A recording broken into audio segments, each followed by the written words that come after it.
BMW 2 Series Coupe Review. What is it? BMW's latest small boxer-looking coupe. You don't need us to tell you it's got great history here, and yet it's actually pretty brave of BMW to keep the faith. Most other makers are walking away from affordable sporty piston-engine cars, in favor of crossovers and electrics. So we're mighty glad this exists at all. And the latest 2 Series Coupe is dressed to impress. It's short, and much of that length is given over to the bonnet. The cabin and boot lid are abbreviated, and squeezed rearward.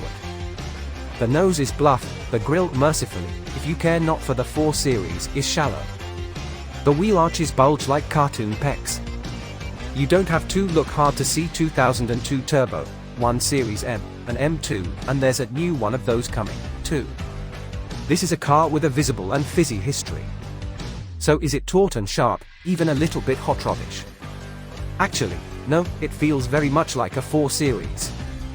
Specifically, the first version of the 2 Series Coupe we've tested is an M2 40iX drive. And it feels very much like an M440iX drive, which we ran as a long-termer a couple of years back. Now if you delve beneath the skin, that's no great surprise.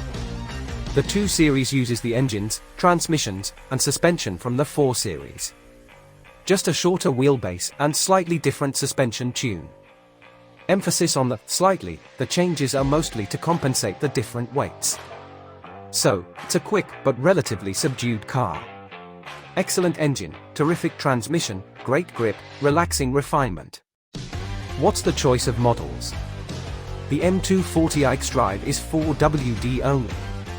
But there are 2 rear drive versions, the 220i and 230i.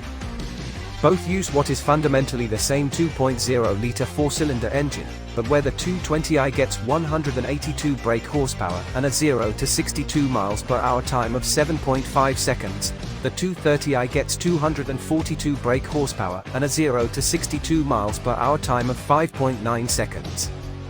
But aren't other 2 Series front drive? I'm confused. To be clear, the 2 Series Coupe respects BMW's heritage, with a longitudinal engine. Its 2-wheel drive versions are RWD.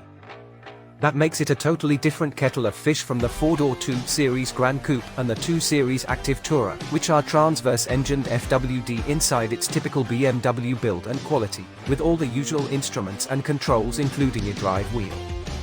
For how much longer remains uncertain, with BMW having been this in the likes of the 2 Series Active Tourer in favor of its new, less user-friendly curved display. If you're considering one of these, we'd advise you to buy while it remains. This generation of 2 Coupe is built in Mexico, by the way, because the Americans love them. With just 3 models to choose from, it's a pretty narrow range for a BMW. But to be honest, it's a joy it exists at all. The obvious rivals are nearly all based on front-drive hatchbacks.